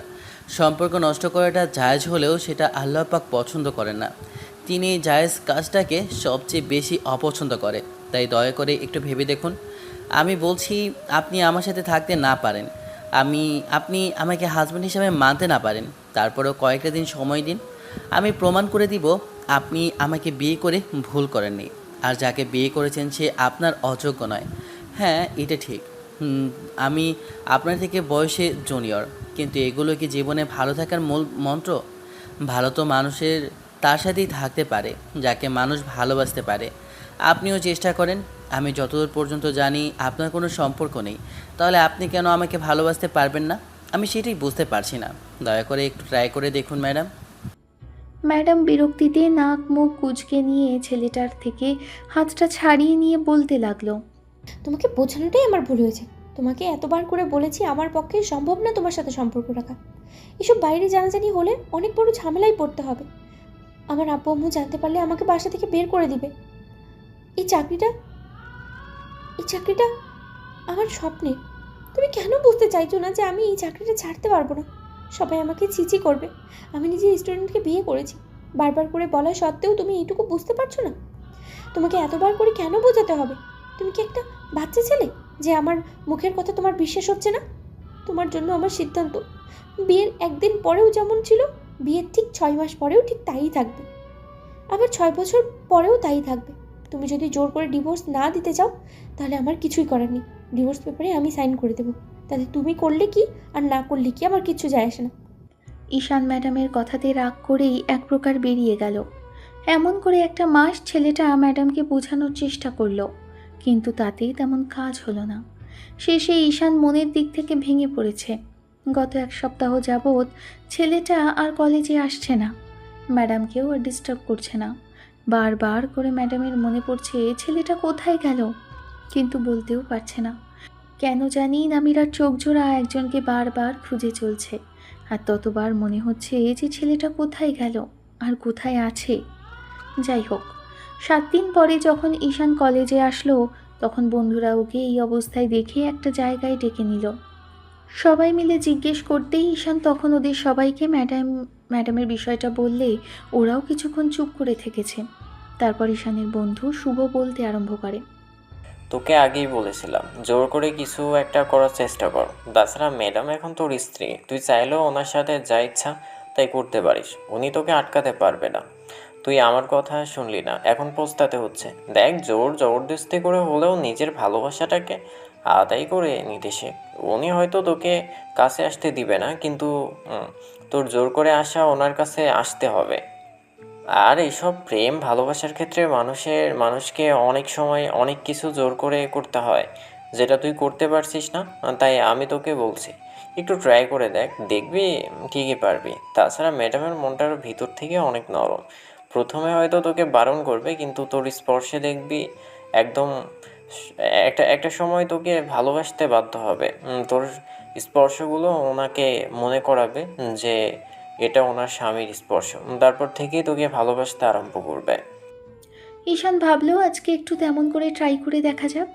কিন্তু ম্যাডামকে সে যেদিন কলেজ থেকে বেরিয়ে গেছিল সেদিন বলেছিল ওনাকে আর ডিস্টার্ব করবে না, কিন্তু আজকে আবার বন্ধুদের কথায় নতুন করে সাহস ভেতরে কাজ করছে, সুযোগ নিতে ইচ্ছে করছে। কেন যে এত লোভ হচ্ছে মেয়েটাকে নিজের কাছে রেখে দেবার, ঈশান জানে না। তবে এইটা ভেবেই ভালো লাগছে, অন্তত জোর করে ম্যাডামের কাছে আসতে চাইলে উনি ব্যথা দিতে পারবেন না। যেই ভাবা সেই কাজ। 2টো ক্লাস পরে ম্যাডামের কোনো ক্লাস নেই, তাই ঈশান ক্লাস থেকে বেরোলো। ম্যাডামের অফিস রুমে এসে তারপর দরজায় নক না করে ভেতরে ঢুকে গেল। ছেলেটা দরজাটা আটকে দিয়ে ব্যাগটা এক সাইডে রেখে তারপর ম্যাডামের দিকে এগিয়ে যেতেই ভদ্রমহিলা বেশ খানিকটা ভরকে গেল। উঠে দাঁড়িয়েই রাগী কণ্ঠে বলতে লাগলো, তুমি আবার এসেছো? তোমাকে না বারবার করে বলে দিলাম আমার পক্ষে এসব রাখা সম্ভব না, তুমি কি শুনতে পাওনি? আমি তোমাকে এতবার করে বলছি যে এই সম্পর্ক আমার দ্বারা বজায় রাখা সম্ভব না। কেন বিরক্ত করছো আমাকে? তুমি কি চাইছো বলো তো? আমি এখান থেকে চলে যাই, নাকি আমি জবটা ছেড়ে দিই? ছেড়ে দিবেন, চলে যাবেন, এইসব করে কোনো সমাধান হবে না। আপনাকে সহজ ভাষায় বলছি, আপনি আমার কথাটা শোনেন। আমি আপনাকে ভালোবাসি ম্যাডাম, আপনি কেন বুঝতে চাইছেন না? আমার ভালোবাসাটা আপনার জন্য আকাশ পরিমাণ। একটাবার আমার কথাটা শোনেন। ঈশানের দরজা আটকানো দেখে নামিরা ভয় পেয়ে গেছিল, তাই উঠে এসে যখনই দরজা খুলতে যাবে তখনই ঈশান ওর হাত ধরে ফেলল। তারপর হুটহাট করে নিজের দিকে টেনে নিতেই ভদ্রমহিলা একদম অবাকের চরম সীমায় পৌঁছে গেল। নামিরা নিজেকে ছাড়িয়ে নেওয়ার চেষ্টা করার আগেই ঈশান ওর কোমরে 2 হাত জড়িয়ে ধরল। ম্যাডামের 2 হাত দুটো পেছনের দিকে নিয়ে মুচড়ে ধরতেই ভদ্রমহিলা ছোটার চেষ্টা করল, কিন্তু পারল না। তবে ছটফট করতে লাগলো আর বলতে লাগলো, ঈশান, তুমি কিন্তু আমার সাথে অসভ্যতামি করছো, এটা কিন্তু আমি তোমার থেকে আশা করিনি। ঈশান, তুমি কিন্তু সীমা লঙ্ঘন করছো, এসব মোটেও ঠিক হচ্ছে না। কলেজের মধ্যে এমন করলে কেউ দেখে ফেললে আমার সমস্যা হবে। আচ্ছা ঠিক আছে, কলেজের মধ্যে করব না, কিন্তু এখন একটু আদর করি, পরে আবার না হয় কোথাও বেডরুমে আমাদের বাসরটা হবে। নামিরা চোখ বড় বড় করে তাকাতেই ঈশান একটা হাত উঠিয়ে ম্যাডামের চুলের পেছনে আঁকড়ে ধরে ঠোঁটের সাথে ঠোঁট মেশালো। আর তাতেই ঘটল বিপত্তি। ম্যাডাম একদম চোখ জোড়া বন্ধ করে নিল। ঈশানের চুলগুলো এক হাতে খামচে ধরল। ঈশান বুঝতে পারল যে মেয়েটার ভেতরে অজানা এক শিহরণ বয়ে গেছে। এমন করে যদি কিছু একটা করা যায় তাহলে হয়তো ম্যাডাম ওর ডাকে সাড়া দিবে। ঈশান মিনিটখানিক নামিরা ম্যাডামকে কিস করলো। যখনই ম্যাডামের হুঁশ ফিরল সাথে সাথে ছেলেটাকে ছাড়িয়ে নেওয়ার জন্য ওর ঠোঁটে কামড় বসালো। ঈশান ছেড়ে তো দিল, তবে মেয়েটার কোমর জড়িয়ে ধরে রাখল। ঈশান আবারও দুষ্টু হেসে নামিরার ঘাড়ে আর গলায় নাক ডোবালো। মেয়েটা হাঁসফাঁস করতে আরম্ভ করলো, কারণ ঈশানের গরম নিঃশ্বাস আর ঠোঁটের অবাধ্য স্পর্শে নামিরা ভেতর অজানা এক শিহরণ বয়ে যাচ্ছে। ও চাইলেও পারছে না ঈশানকে সরিয়ে দিতে। ঈশান ম্যাডামের গলায় একটা লাভ বাইট দিয়ে ফেলল, যার জন্য মেয়েটা ব্যথায় কুকিয়ে উঠে ধাক্কা মেরে ছেলেটাকে দূরে সরিয়ে দিল। তারপর কষে 2টা থাপ্পড় বসালো ঈশানের গালে, আর রাগী কণ্ঠে বলতে লাগলো, লজ্জা করে না তোমার? একটা মেয়ে তোমার উপরে বিরক্ত, সে তোমার কলেজের ম্যাডাম, আর তুমি কলেজে এসে তার সাথে তুমি এরকম করে লম্পটের মতো ব্যবহার করছো? এটা কি তোমার পরিবারের শিক্ষা? তোমাকে আমি বারবার করে বলেছি যে আমি এসব সম্পর্ক রাখতে চাই না, আমি তোমার সাথে সম্পর্ক থাকতে চাই না, তারপরেও তুমি নির্লজ্জ বেহায়ার মতো আমাকে জোর জবরদস্তি করছো। একটু তো ন্যূনতম কমন সেন্স থাকা দরকার তোমার, যে একটা মেয়ে তোমাকে অপছন্দ করে আর তুমি তাকে বারবার করে হ্যারাসমেন্ট করছো। আমি তোমাকে ঘৃণা করি ঈশান, আই জাস্ট হেট ইউ। আমি তোমাকে কখনোই ভালোবাসবো না, তোমার এই কাজের জন্য তোমাকে সারা জীবন ঘৃণা করে যাব। আমি তোমাকে ঘৃণা করি, আই জাস্ট হেট ইউ। ঈশান মাথাটা নিচু করে ম্যাডামকে হাত উঁচিয়ে থামিয়ে দিয়ে বলল, তো আপনি কি চান ম্যাডাম? আমি ডিভোর্স চাই। তুমি শুনতে পাওনি? আমি ডিভোর্স চাই। তুমি সেটা জানো না? আমি এতবার করে তোমাকে বলছি ডিভোর্স চাই, তোমার কি সেই কথা কানে যাচ্ছে না? ঠিক আছে, ডিভোর্স চান, কিন্তু তার জন্য আরও 5 মাস সময় লাগবে। একটু সময় দিন, আমি কথা দিচ্ছি আমি নিজে থেকে ডিভোর্সের জন্য আবেদন করব। আপনার প্রাপ্য জিনিসটা আপনাকে বুঝিয়ে দেব, আপনি ভয় পাবেন না। আজকের এই বিহেভিয়ার পর আপনাকে আমি আর জোর করব না, আর কখনো টাচও করব না। আপনার সামনেও ভালোবাসার আর স্বামীর অধিকার আদায় করতে আসবো না। ডিভোর্সের পর কিংবা তার আগে হয়তো আপনার মনে একটু হলেও আমার জন্য মায়া হতে পারে, আপনি আমাকে ভালোবাসতেও পারেন। আপনার কাছে আজকে এই কথাগুলো হাসি আর মজার বলে মনে হচ্ছে, কিন্তু দিন শেষে এই পবিত্র সম্পর্কের টানটা আপনি বুঝতে পারবেন যখন আমাকে ভালোবেসে ফেলবেন, তখন হয়তো অনেক দেরি হয়ে যাবে। আবার যদি না ভালোবাসেন, সেটা আমি আমার কপাল ভেবে নেব। তবে আমার মনে হয় আপনি আমাকে ভালোবাসবেন। যখন ভালোবাসবেন তখন আমাদের মাঝে আকাশ পাতাল দূরত্ব হবে। তবে এই কথাটা আপনি হয়তো এখন সবচেয়ে সস্তা আর তুচ্ছ জিনিস মনে করছেন, আমার ভালোবাসাটাকে, কিন্তু দিন শেষে এটাই সত্যি হবে। ওপরওয়ালা কখন কার প্রতি আমাদের মায়া সৃষ্টি করে দেয় সেটা শুধু একমাত্র তিনিই জানেন। আজকের পর থেকে আমি আপনাকে আর ডিস্টার্ব করব না। 1 মাসে আপনাকে যে পরিমাণে জ্বালিয়েছি, ডিস্টার্ব করেছি, তার জন্য আমি লজ্জিত। আমি খুবই সহজভাবে আপনার কাছে আত্মসমর্পণ করতে চেয়েছিলাম, কিন্তু আপনি আমাকে একটাবার বোঝার চেষ্টাও করলেন না, আমাকে একটু সময়ও দিলেন না। একটু ভালোবাসার মতো একটা সুযোগ দিয়েই দেখতেন আমি আপনার যোগ্য কিনা, কিন্তু না, আপনি যোগ্যতা দিয়ে বিচার না করে বয়সের দিকটা দেখলেন। আচ্ছা, দিন শেষে যদি আপনার কাছে ঠিক তেমন কেউ আসে যে আপনার থেকে বয়সে 10 বছরের সিনিয়র, তাকে যদি আপনার বিয়ে করতে হয়, তখন আপনার মনে হবে না নিজ থেকে 10 বছরের সিনিয়র কাউকে বিয়ে করেছেন? নামিরা চুপ করে রইল। ঈশান ব্যাগটা কাঁধে ঝুলিয়ে তাচ্ছিল্য করে হেসে সেখান থেকে চলে গেল। ওই ঘটনার পর ঈশান পুরো 1 মাস আর কলেজে আসেনি। এদিকে ওদিকে আত্মীয় স্বজনদের বাসাতেই ঘুরে বেরিয়েছে। ভাইয়ের এমন অগোছালো কাজকর্ম দেখে ঈশানের বোন কিছুটা আঁচ করতে পেরেছিল। ভাইয়ের মন খারাপ দেখে ওকে বারবার করে জিজ্ঞেস করছিল কি হয়েছে, কিন্তু ঈশান কখনো বোনটাকে কিংবা পরিবারের কাউকেই বুঝতে দেয়নি এসব। ঈশান বারবার করে বিষয়টা এড়িয়ে যাওয়ার চেষ্টা করলে শেষে ওর বোন ওর উপর রাগ জেদ করে বসে রইল। ঈশানকে যেদিন জোর করেছিল বোনটা বিষয়টা বলার জন্য, তখন বলেনি, যার জন্য বোনটা কেঁদে কেঁদে বলেছিল, আমি বুঝতে পেরেছি তুই আমাকে আর আগের মতো ভালোবাসিস না, তাই না ভাইয়া? সেই জন্য নিজের পার্সোনাল বিষয়গুলো আমার থেকে এড়িয়ে যেতে চাস। আমি জানি তুই আর আমাকে একটু আগের মতো ভালোবাসিস না। এখন তোর লাইফে কেউ এসেছে যার জন্য বোনকে ভালোবাসতিস, সেটুকুও এখন ভুলে গিয়েছিস। বুঝি বুঝি সবই বুঝি।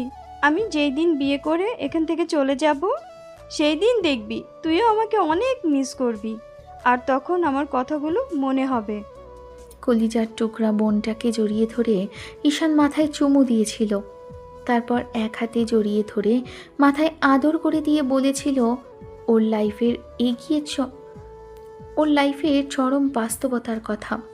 এই 13টা মাসে যে ঘটনাগুলো ঘটেছে সব কিছুই বলেছে। সব শোনার পর বোন চুপ করেছিল। ঈশানের চোখ দিয়ে পানি পড়ছিল। তখন বোন ওর চোখের পানি মুছিয়ে দিল। ছেলেটা বোনের মাথাটা কোলের মধ্যে রাখতেই বোন মাথায় হাত বুলিয়ে দিতে লাগলো আর বলতে লাগলো, এরকম কথা তুই আগে কেন বলিসনি? তুই একটা বার অন্তত আমাকে বলতে পারতিস। এত কষ্ট তুই বুকের মাঝে চেপে ধরে রেখেছিস। আচ্ছা, ভাবি কি তোকে সত্যিই সহ্য করতে পারে না? একটুও ভালোবাসে না? তুই আমাদের বলতি, আমরা গিয়ে ভাবির আব্বু আম্মুর সাথে কথা বলতাম, পারিবারিকভাবে সবটা হতো। সবটা সেদিন অ্যাক্সিডেন্টলি হয়েছিল। তাছাড়া এইসব কিছু তো আমরা কেউই চাইনি। ম্যাডামের বাসায় গেলে উনি রাগ করতো, তাই ওসব কিছু নিয়ে আমি ততদিনে ভাবিনি।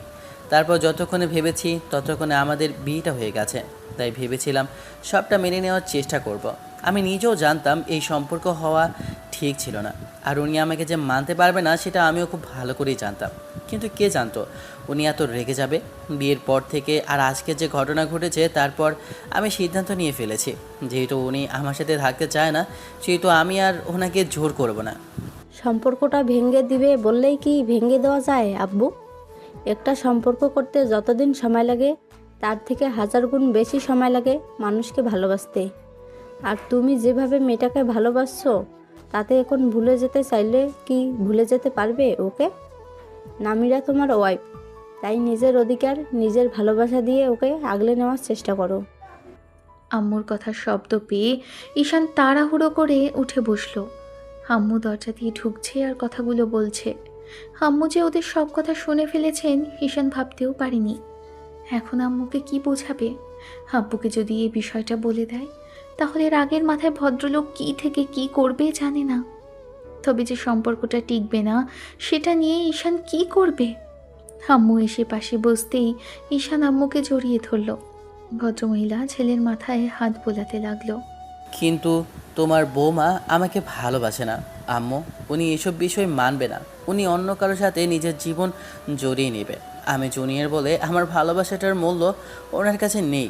আমি কি করে বোঝাবো মেয়েটাকে এতটা ভালোবাসি? দেখো, আজ বাদে কালকে তোমার বউ ঠিকই বুঝতে পারবে। তুমি কিন্তু এক কাজ করতে পারো, আমরা তোমাকে যেটা বলি তুমি সেই অনুযায়ী কাজ করে দেখো, সব সমস্যার সমাধান হয়ে যাবে।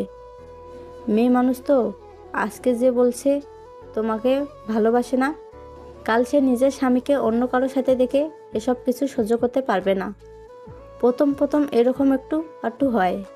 তাছাড়া তোমার আব্বুর সাথে আমার বিয়েটা জোর করে দিয়েছিল তোমার দাদু। প্রথমে তোমার আব্বু আমাকে মানতেই চায়নি, আর দেখো এখন তোমরা 2 ভাই বোন হয়েছো। আর বিয়ের 7 খানেক পর থেকে তো তোমার আব্বু আমাকে ছাড়া থাকতেই পারতো না। এখনও দেখছো, যত রাতেই হবে অফিসের কাজে বাইরে গেলেও ফিরে চলে আসে। ঠিক তেমনিভাবে দেখবে বৌমাও তোমাকে ভালোবাসবে। হয়তো কলেজের ম্যাডাম বলে নিজের মান সম্মানের কথা ভেবে তোমার কাছে আসতে চায় না। তাহলে তোমরা আমাকে এখন কি করতে বলছো? আমি সরি। কি করতে বলছে মানে?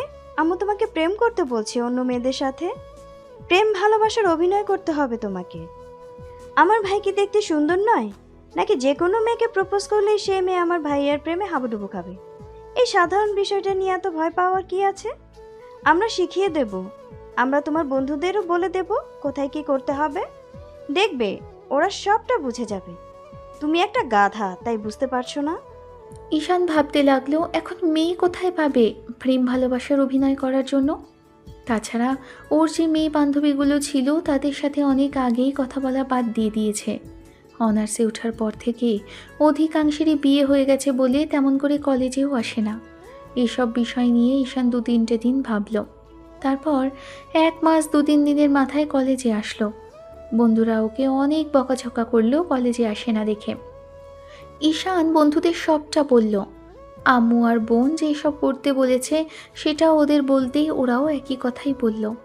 ঈশানেরও মনে হলো এই কাজটা করলে হয়তো ঝামেলা আরও বাড়তে পারে, নামিরা ম্যাডাম ওকে আরও ভুল বুঝবে। কিন্তু এখন আর কিচ্ছু করার নেই। এমন করলেই হয়তো ম্যাডাম ওকে ভালোবাসবে কিংবা আরও দূরে সরিয়ে দেবে। কথাগুলো ঈশানের মাথায় ঘুরপাক খাচ্ছিল। কাকে কাজে লাগাবে ভাবতে ভাবতে হঠাৎই ওদের একটা ফ্রেন্ড ছিল যার বিয়ে হয়ে গেছে, যে মেয়েটা ঈশানকে আগেই পছন্দ করত, তবে ছেলেটা ওকে পাত্তা দেয়নি। সেই মেয়েটা কলেজে আসা বন্ধ করে দিয়েছে। বিয়ের পর থেকে ভেবেছে ওকে একবার কলেজে আসতে বলবে, কিন্তু তাতেও যেন কোনো কাজ হলো না। বারবার করে রিকোয়েস্ট করার পর যখন মেয়েটা কলেজে আসলো, রিমা ঈশানের বান্ধবী আসতেই ছেলেটা ওকে সবার সামনে জড়িয়ে ধরেছে। ভদ্রমহিলা খুশির ঠেলায় এমন করে ফেলেছে। কি ব্যাপার, আমার হিরো এত রোমান্টিক হলো যে? আমার বিয়ে হয়ে যাওয়ার পরে কি এত রোমান্টিক হলে হয়? সেদিন রোমান্টিক হলে না হয় সবটা মেনে নেওয়া যেত। যখন বারবার করে পেছনে ঘুরতাম তখন তো পাত্তাই দিত না আমার হিরো। এখন আবার এত ভালোবাসা আসছে কোথা থেকে? আমি সরি বান্ধবী, আসলে তখন বুঝতে পারিনি, কিন্তু পরবর্তীতে যে তোকে এত বেশি মিস করব জানতাম না। আচ্ছা সত্যি করে বল তো, তুই কি এখন আমায় ভালোবাসিস? প্রথম ভালোবাসা কেউ ভুলতে পারে বল? তাছাড়া তুই যখন থেকে আমাকে ইগনোর করতি তখন থেকেই আমার খুব কষ্ট হতো। তাই রাগের মাথায় সেদিন আব্বু আম্মু যখন বিয়ের কথা বলল তখন বিয়েতে হ্যাঁ বলে দিয়েছি। তার উপর যখন জানতে পারলাম যে তুই ম্যাডামকে পছন্দ করতি তখন থেকে আরও রাগ হচ্ছিল। তাতেই ঘটল বিপত্তি। সবার সামনেই বিয়েতে হ্যাঁ বলে দিয়ে যেন আরও বড় ভুল করে ফেললাম। আমি জানতাম না যে বিয়েতে হ্যাঁ বলে দিতেই এত তাড়াহুড়ো করে বিয়েটা হয়ে যাবে আর কলেজে আসাটাও বন্ধ হয়ে যাবে। তাহলে তুই কি বিয়ের পর ওর সাথে পরকীয়া করতে এসেছিলি? বজ্জাত মহিলা। ফাজিল ছেলে, আমি একবারও বলেছি? আমি ভেবেছিলাম অন্তত একটু আমার কথা ভাববে। বিয়ের আগে আমি ওকে ফোন করে চেষ্টা করছিলাম, কিন্তু ও নিজেই আমার সাথে যোগাযোগ বন্ধ করে দিয়েছিল তার আগে থেকে, তাই যোগাযোগ করতে পারিনি। আর বিয়েটাও হয়ে গেল মাঝখানে। এখন তোকে আমাকে হেল্প করতে হবে। আমিও বিয়ে করেছি, কিন্তু আমার বউ আমাকে মানছেই না, তাই তোকে ওর সামনে আমার সাথে নাটক করতে হবে। তাহলেই হয়তো আমার বউটা আমাকে ভালোবাসবে, আমিও তোর মতো সুখী শান্তিতে ও আমার সাথে সংসার করতে চাইবে। কারণটা কি বল তো? আমি তো তোর কথার আগাগোড়া কিছুই বুঝতে পারছি না। ঈশান রিমাকে আগা থেকে গোড়া অবধি সবটা বলে দিল, বুঝিয়ে দিল কি করতে হবে। রিমা খুশিতে আত্মহারা। ম্যাডাম কিনা ওর ফ্রেন্ডের বউ, আবার যে ছেলেটাকে ও নিজে পছন্দ করত সেই ছেলেটারই বউ। বন্ধুর বউ হলো এত রাগী একটা মেয়ে। এই তুই বোধ হয় আমাকে অভিশাপ দিয়েছিস, তাই না? তোকে আমি ভালোবাসিনি, তোর সাথে প্রেম করিনি বলেই তুই অভিশাপ দিয়েছিলি যে আমার বউ আমাকে ভালোবাসবে না, আমার থেকে দূরে সরে থাকবে। অভিশাপ দিব কেন? তবে চোখের পানির একটা দাম আছে না, সেটার জন্যই হয়তো তোকে কষ্ট ভোগ করতে হচ্ছে। তবে আমার মনে হয় না বেশি দিন তোকে এই কষ্টটা ভোগ করতে হবে। কেন? আমার কি জয় বাংলা হবে, নাকি আমি অ্যাটেম্প টু মার্ডার হব, যার জন্য আমাকে বেশি দিন আর দেরি করতে হবে না? না, তবে তোর সাথে প্রেমের অভিনয় করতে আমি রাজি, কিন্তু যেদিন ভাবির সাথে তোর বোঝাপড়াটা ঠিক হবে, তোদের মাঝখানের ভুল বোঝাবুঝি আর দূরত্বটা শেষ হবে, সেদিন কিন্তু আমাদের অনেক বড় একটা ট্রিট দিতে হবে। যা চাইবো সেটাই দিতে হবে। দিব, কিন্তু আবার আমাকে চেয়ে বসিস না, তোর তো আবার স্বভাব ভালো না। আমাকে আবার বলিস না যে আমাকে আবার বিয়ে করতে হবে। কুত্তা, আমার বরকে আমি অনেক ভালোবাসি। তোকে পছন্দ করতাম, ভালোবাসতাম, সেটা ঠিক আছে, কিন্তু ও আমার প্রতি খুব কেয়ারিং। টাকা পয়সা সীমিত পরিমাণ থাকতে পারে, তবে যতটুকু আছে ততটুকুতে আমার সব স্বপ্ন আশা পূরণ করতে পারে। ও আমাকে অনেক প্রায়োরিটি দেয়।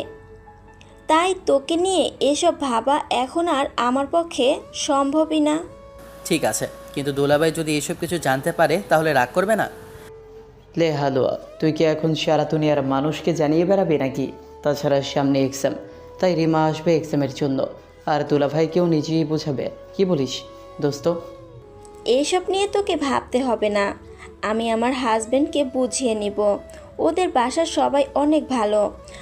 আব্বু কপাল করে মেয়ের জন্য একটা জামাই খুঁজেছিল বটে। প্রথমে রিমা ঈশানকে খোঁচা মেরে অনেক কথা বলতে লাগলো। পরদিন থেকে শুরু হলো ওদের মিশন। যখন ম্যাডাম কলেজে আসলো, এসে দেখলো ঈশানের আড্ডার জায়গায় বসে আছে, আর ওই মেয়েটা ঈশানের হাত ধরে বসে কথা বলছে। এমন কিছু দেখে ম্যাডাম চোখ বড় বড় করে ওদের দুজনের দিকে তাকিয়েছিল কিছুক্ষণ। ঈশান আর চোখে তাকিয়ে থেকে দেখেছে। তারপর আবার ক্লাস টাইমে ওরা দুজন ম্যাডামের রুমের সামনে দিয়ে কয়েকবার আসা যাওয়া করেছে। এইসব কিছু দেখে ম্যাডামের কেন জানি সহ্য হচ্ছিল না। তৃতীয় ক্লাসে যখনই ম্যাডাম ঈশানদের ক্লাসে গেল, তখন গিয়ে দেখলো তখনকার সেই মেয়েটার পাশে ঈশান বসে আছে। মেয়েটা ওর হাত ধরে বসে কথা বলছে। এরকম কিছু দেখে বিরক্ত লাগলো নামিরার। বারবার ক্লাস করাতে গিয়ে মনোযোগটা সরে যাচ্ছিল, আর ততবারই ঈশান আর ওই মেয়েটার এসব কর্মকাণ্ডের উপর চোখ যাচ্ছিল, যার জন্য নামিরার প্রচণ্ড পরিমাণে বিরক্ত লাগছিল। থাকতে পারছিল না ক্লাসে। তাই বেশ খানিকটা রাগান্বিত কণ্ঠেই ম্যাডাম ওদের উদ্দেশ্যে বলতে লাগলো, এই, তোমাদের সমস্যা কি? কলেজ ক্যাম্পাসে ল্যাপটালেপটি করো, সেটা কি ঠিক আছে? কিন্তু ক্লাসের মধ্যে এসব জোরাজুরি করার কি খুব বেশি দরকার? নামিরা ম্যাডামের কথাতে দুজন দুজনের দিকে আর একটু এগিয়ে আসলো। ঈশান ম্যাডামের সামনে রিমাকে এক হাতে জড়িয়ে ধরে বলতে লাগলো, তাতে কি ম্যাডাম, ওর সাথে আমার পারিবারিক বিয়ের কথা চলছে, তাই ভাবছি যে ওকে বিয়েটা করে নেব। আমার হবু বউয়ের সাথে আমি মেলামেশা করতেই পারি, এতে কি হলো না হলো তাতে আমি ভাবতে চাইছি না। তাই বলে কলেজের ক্লাসের ভিতরে এসব করবে? বেরো এক্ষুনি ক্লাস থেকে। তোমাদের জন্য আর 10 জনের ডিস্টার্ব হচ্ছে, তোমরা বুঝতে পারছো না? সত্যি কথা বলতে কি, আমাদের এরকম প্রেম ভালোবাসা দেখে আপনার হয়তো জ্বলছে। তাছাড়া ক্যাম্পাসে আর আমাদের ক্লাসে এতজন স্টুডেন্ট, কেউ আমাদের দিকে নজর দিচ্ছে না, আপনি বারবার করে আমাদের দিকে তাকাচ্ছেন, এখন আবার এইসব কথা বলছেন। আসলে সমস্যাটা ওদের না, সমস্যাটা ম্যাডাম আপনার। আমার মুখে মুখে তর্ক করো? তোমার সাহস কি করে হয় এসব কথা বলার? সাহসের দেখেছেনটা কি? সাহসের তো এখনো কিছুই দেখেননি।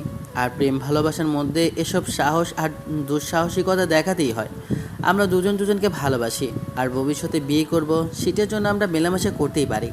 এটা আপনার সমস্যা হলে আমাদের তাতে কিছুই করার যায় আসে না।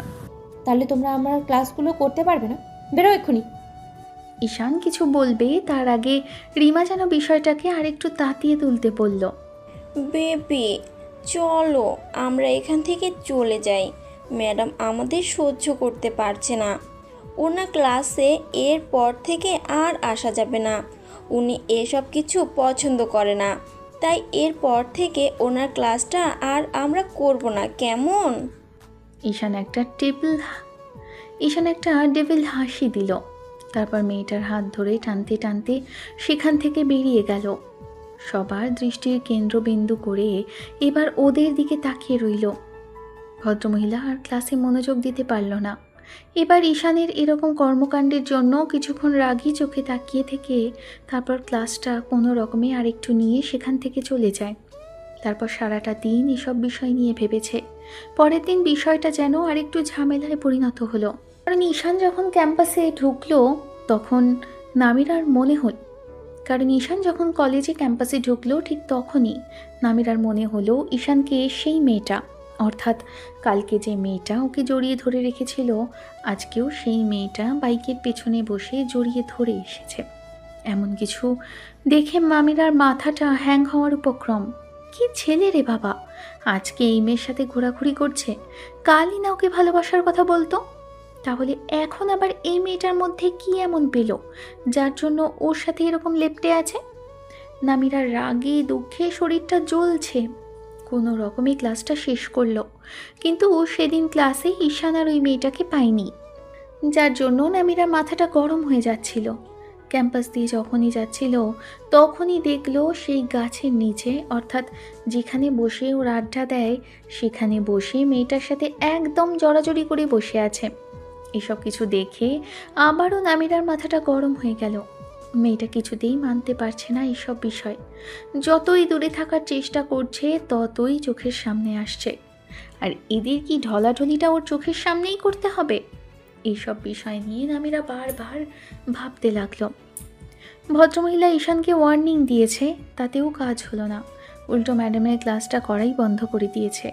কিন্তু নামিরা ক্লাস না করলে যে ওকে এসব কিছু দেখানো যাবে না, যার জন্য হয়তো ঈশান ম্যাডামের ক্লাসে এসে ঠলাঠলিটা একটু বেশি করে। প্রতিদিনের মতো আজকেও তাই করছিল। 7টা দিন ম্যাডাম সব কিছু সহ্য করেছে।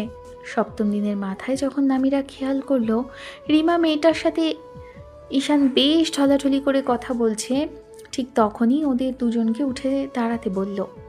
যখনই বকাঝকা করতে যাবে তখনই ঈশান ম্যাডামকে হাতের ইশারায় থামিয়ে দিয়ে বলল, আপনার ক্লাসটা গুরুত্বপূর্ণ তাই এসেছি, না হলে আপনার ক্লাসে আসার কোনো ইচ্ছা আমাদের ছিল না। বেবি চলো এখান থেকে চলে যাই, ম্যাডামের আমাদের প্রেম ভালোবাসা দেখে সহ্য হচ্ছে না। ক্লাসে আরও অনেক কাপল আছে যাদের কোনো সহ্য হলেও আমাদের সহ্য হচ্ছে না। অনেকে তার গার্লফ্রেন্ড নিয়ে বসে থাকে, অনেকে অনেক কিছু করে, সেটাতে ম্যাডামের চোখে না গেলেও আমাদের দিকে ঠিকই নজর পড়ে। আর হ্যাঁ, এসব আমার পছন্দ না, তাতে আমাদের কিছু যায় আসে না। আমরা দুজনকে ভালোবাসি, তাই আমাদের মতো করে আমরা সময় কাটাই। ভদ্রমহিলাকে ঈশান কিছু বলার সুযোগ দিল না। তারপর যখন আবারও ঈশানকে রাগীভাবে কিছু বলতে যাবে তখনই ও বলতে লাগলো, আমি জানি আপনার হাজব্যান্ড আপনাকে ভালোবাসে না, সেজন্য আপনি আমাদের এই প্রেম ভালোবাসা দেখে সহ্য করতে পারছেন না। বিয়ের আগে আমাদের মাঝে এত ভালোবাসা, আর সেখানে বিয়ে হয়ে গেলেও আমাদের মাঝে প্রেম ভালোবাসা ঠিক কতটুকু রসালো হবে নিশ্চয়ই বুঝতে পারছেন। ম্যাডাম এবার 2 হাতে কান চেপে ধরে চিৎকার করে ওদেরকে বলতে লাগলো, আর একটা বাজে কথা বলবে না। আই সে গেট আউট, বের হও এখান থেকে। তোমাদের এসব বাজে বাজে কথা শোনার জন্য আর এই রঙ্গলীলা দেখার জন্য আমি কলেজে আসিনি। মাঝে কেটে গেছে পুরো একটা মাস। এই একটা মাসে নামিরা ঈশানকে প্রচণ্ড পরিমাণে জ্বালিয়েছে, কিন্তু তাতেও যেন কোনো কাজ হচ্ছে না। অন্যদিকে ঈশান আর রিমার সাথে প্রেম ভালোবাসার অভিনয় করছে, আর এসব দেখে নামিরা মনের দিক থেকে অনেকটাই ভেঙে পড়েছে। না কাউকে বলতে পারছে, না বোঝাতে পারছে। প্রতিনিয়ত এসব বিষয় নিয়ে মন খারাপ থাকে। সেদিন কলেজ ছুটির পর ওর বান্ধবীদের সাথে দেখা করলো। তারপর এসব বিষয় শেয়ার করলে ওরা তখন নামিরাকে বলেছিল, তুই যে বিয়ে করে নিয়েছিস নিজের স্টুডেন্টকে, সেটা তো আমাদের একটাবারও জানালি না, আর এখন এসে বলছে ও তোকে ইগনোর করছে, আর এসব কিছু তুই মানতে পারছিস না। সেটাই তো, এখন তোর বেলার সময় হয়েছে। এখন অবস্থা বেগতিক আর সবটা কন্ট্রোলের বাইরে চলে গেছে। এখন তো এসব আমাদের জানাতে হলো। আমি এখন কি করবো বল না? ও আমার সাথে এরকম কেন করছে? আমি তো প্রথমে বিয়েটা মানতে চাইনি, আর বুঝিনি যে এরকম কিছু হবে। কিন্তু 2 মাসে এই যে পিচ্চিটার প্রেমে পড়ে যাব আর ওকে নিজের পাওয়ার ইচ্ছে হবে, আমি সেটা জানতাম না। আমি ভাবতেও পারিনি ওই পিচ্চি ছেলেটাকে ভালোবেসে ফেলবো, নাহলে কখনো কি ওকে কষ্ট দিতাম? ও হয়তো আমার উপরে রাগ করে এরকম কিছু করছে, তাই না? আমি সেটা খুব ভালো করেই জানি। তোরা বল না, আমি এখন কি করব? কি করবি মানে? ওকে আড়ালে ডেকে নে, ওর সাথে কথা বলে সব কিছু মিটমাট করে নে, তারপর পারিবারিকভাবে বিয়েটা আবার কর। আর যদি আঙ্কেল এইসব মেনে নেয় তাহলে ওকে বল যেন ওর আব্বু আম্মু গিয়ে বিয়ের প্রস্তাব দেয়। আর তুই বলবি যে তোরা দুজনকে পছন্দ করিস, সেজন্যই ওরা পারিবারিকভাবে গিয়েছে, কিন্তু বিয়ের বিষয়টা ওদের জানাবি না। আমি অনেকবার ঈশানকে ডেকেছি ওকে ওসব ওসব বন্ধ করতে বলার জন্য, কিন্তু আমার সাথে দেখাই করছে না। সেদিন হয়তো ওকে একটু বেশি বকাঝকা করে ফেলেছিলাম। ওর গায়ে হাত তোলাটা আমার উচিত হয়নি, তাই না রে? হাজব্যান্ড যতই বয়সে ছোট হোক, তার গায়ে হাত তোলাটা কি খুব বেশি ভদ্রতার পরিচয় দেয়? তুই তো সেটা করে অন্যায় করেছিস। তুই যে তাই যে ন্যায় অন্যায় করেছিস, আর তার জন্য এখন ওর কাছে মাপ চাইবি আর ভালোবাসাটা আদায় করে নে। নামিরা সেদিন সারাটা রাত ভেবেছে, ঈশানের সাথে কথা বলার জন্য সুযোগও খুঁজেছে। পরদিন যখন অনেক ট্রাই করেও লাভ হলো না, শেষে নামিরা ছেলেটাকে কল করলো। ঈশান রিমার সাথে বসেছিল। ম্যাডামের নম্বর থেকে কল আসতেই রিসিভ করে বলতে লাগলো, কি সমস্যা আপনার? বারবার করে ডাকছেন আবার কল করছেন, আপনি দেখতে পাচ্ছেন না আমি আমার হবু ওয়াইফের সাথে ব্যস্ত আছি? এখন আপনার সাথে কথা বলার কোনো সময় নেই আমার। তুমি যদি সত্যি আমাকে ভালোবেসে থাকো, একবারের জন্য হলেও আমার অফিসের রুমে এসো। তোমার সাথে আমার কিছু শেষবারের মতো কথা আছে। ভদ্রমহিলার এরকম কথাতেই ঈশান কিছুক্ষণ চুপ করে রইল। রিমা বুঝতে পারল যে এখন সব কিছু মিটমাট করার সময় এসে গেছে, তাই ওকে উদ্দেশ্য করে বলতে লাগলো, এখন সময় এসে গেছে সব কিছু মিটমাট করে নেওয়ার। এখন যা, এখানে বসে থেকো না, গিয়ে ম্যাডামকে সব সত্যিটা বলে দাও, না হলে নিজেদের মধ্যে ঝামেলাটা বাড়বে। মেয়েটার কথায় হ্যাঁ সূচক সম্মতি দিয়েই ঈশান অফিস রুমে আসলো। ঈশান আসতেই ভদ্রমহিলা দরজাটা লাগিয়ে দিতে বলল, কিন্তু ছেলেটা লাগালো না। তখন ম্যাডাম নিজেই দরজাটা লাগিয়ে দিল। তারপর ছেলেটার হাত ধরে টেনে নিয়ে চেয়ারে বসিয়ে দিল। নামিরা চেয়ারের পাশে দাঁড়িয়েই কাঁধের উপর দিয়ে চেয়ারে এক হাতে ভর করে এক হাতে টেবিলে ভর করে ওর চোখে চোখ রেখে বলতে আরম্ভ করলো। এসব তুমি কি শুরু করেছো? তুমি কলেজের মধ্যে এগুলো করতে পারো না ঈশান। আমি কি করব না করব সেটা আপনাকে বলে দিতে হবে না, আর আপনার থেকে আমাকে শুনতেও হবে না। তোমাকে বারণ করেছি তুমি এগুলো করবে না, ব্যাস। আপনি আমাকে বারণ করার কে? আর আপনি বারণ করলে আমি আপনার কথা শুনবো কেন? আমি বারণ করার কে মানে? আমি তোমার ওয়াইফ, আমার অধিকার আছে তোমাকে বারণ করা, তোমাকে শাসন করা। ওয়াইপ মাই ফুড, যে বিয়েটাই মানে না, যাকে এত ভালোবাসার পরেও আমার ভালোবাসাটা কি তুচ্ছ ভাবে, বয়সের দোহাই দিয়ে যে দূরে সরে যেতে পারে, তার প্রতি আমার কোনো ভালোবাসা না বা দরদ দেখানোর ইচ্ছেও নেই। আপনি আপনার মতো থাকুন আর আমাকে আমার মতো থাকতে দিন। ঈশান প্লিজ আমার কথাটা শোনো। দেখো, তখন আমি বুঝতে পারিনি, আমি ভেবেছিলাম যে এগুলো কিছু মানতে পারবো না, কিন্তু তুমি যখন থেকে ওই রিমার সাথে এসব করছো, ওর আশেপাশে থাকছো, এসব প্রেম ভালোবাসা করে বেড়াচ্ছ, আমি সেটা মানতে পারিনি। এসব কিছু সহ্য করা আমার পক্ষে সম্ভব না। বিশেষ করো, আমি এখন মনে প্রাণী সম্পর্কটা মেনে নিয়েছি। আমি চাই আমাদের সম্পর্কটা টিকে থাকুক, আবার সামনের দিকে এগোক। আমরা সব কিছু ঠিকঠাক করে নেবো ঈশান। দেখো, আমি জানি তুমি আমাকে কষ্ট দেওয়ার জন্য এরকম কিছু করছো, আর ওই মেয়ের সাথে তোমার কোনো সম্পর্ক নেই। ওর যে বিয়ে হয়ে গেছে সেটাও আমি খোঁজখবর নিয়েছি। তুমি এসব আমাকে কষ্ট দেওয়ার জন্যই করছো, তাই না? প্লিজ শোনো, আমার কথাটা শোনো। আমি কথা দিচ্ছি, এরপর থেকে তোমাকে আর কখনো কোনো কষ্ট দেবো না, তোমাকে অভিযোগ করার মতো আর কোনো সুযোগও দেবো না, দেখবে? এত তাড়াতাড়ি বোঝা হয়ে গেল? আপনার আজ বাদে কাল আবার মুড সুইং করবে, পরশু বলবেন ডিভোর্স চাই। এগুলো আপনার জেলাসি। আপনি জেলাসি থেকেই আমাদেরকে মানতে পারছেন না, সেজন্য আমাদেরকে আলাদা করতেই এরকম একটা প্ল্যান করছেন, তাই না? আপনার এসব নাটক আমার সামনে করে কোনো লাভ হবে না, আমাকে এখান থেকে যেতে দিন। নামিরাকে ঈশান সরিয়ে দিয়ে তখনই উঠে যেতে নিবে, তখনই নামিরা ম্যাডাম ওর হাত ধরল। তারপর নিজের দিকে ফিরিয়েই রাগীভাবে তাকিয়ে থেকে শার্টের কলার ধরে দুই হাতে আঁকড়ে ধরে ঠোঁটের সাথে ঠোঁট মেশালো। ঈশান কয়েক সেকেন্ড স্তব্ধ হয়েছিল, তারপর কিছুক্ষণ চুপচাপ বোঝার চেষ্টা করলো কি হচ্ছে। তারপর একটা সময় নামিরা নিজেই ছেলেটার হাত দুটো নিয়ে নিজের কোমরে রাখলো। ঈশান আলতো করে মেয়েটাকে আরেকটু নিজের সাথে মেশালো, এক হাত মাথার পেছনে রেখেই তারপর রেসপন্স করতে লাগলো। মিনিট পাঁচেক পরে ঈশান নামিরা ম্যাডামকে ছেড়ে দিতেই ম্যাডাম ওকে ধাক্কা মেরে চেয়ারটাতে বসিয়ে দিল। তারপর নিজেই কোলের ওপর বসে গলাটা জড়িয়ে ধরে ওর বুকের মধ্যে মাথা রেখে বলতে লাগলো, এবার বিশ্বাস হয়েছে তো আমি তোমাকে ভালোবাসি? আমি কোনো নাটক করছি না বেবি। না, এগুলো করলেও আমার বিশ্বাস হবে না। আপনাকে আমার সাথে বাড়ি যেতে হবে। আম্মু আর বোন সবটা জানে, ওদের বলবেন আপনি সব মেনে নিয়েছেন। আর আপনার যদি আব্বু আম্মুকে নিয়ে সমস্যা থাকে, তাহলে আমি আমার আব্বুকে রাজি করাবো। আজকে গিয়ে দুজন কথা বলবো, যদি কথা বলতে পারেন আর ওনাদের সামনে বলতে পারেন আমরা দুজনকে ভালোবাসি আর বিয়ে করতে চাই, আব্বু এই বিয়েটা জানবে না যে আমাদের বিয়ে হয়েছে। আমরা নতুন করে আবার বিয়ে করব, সবাই জানবে, তারপরই আমি বিশ্বাস করব, তার আগে নয়। না হলে আমি রিমার কাছে চলে যাব। এই না না, আমি যাবো। শোনো প্লিজ বেবি, এরকম কথা বলো না, আমার খুব কষ্ট হবে। তাহলে ঠিক আছে, চলুন যাওয়া যাক। ঈশান কথাটা বলে মেয়েটাকে ওঠালো।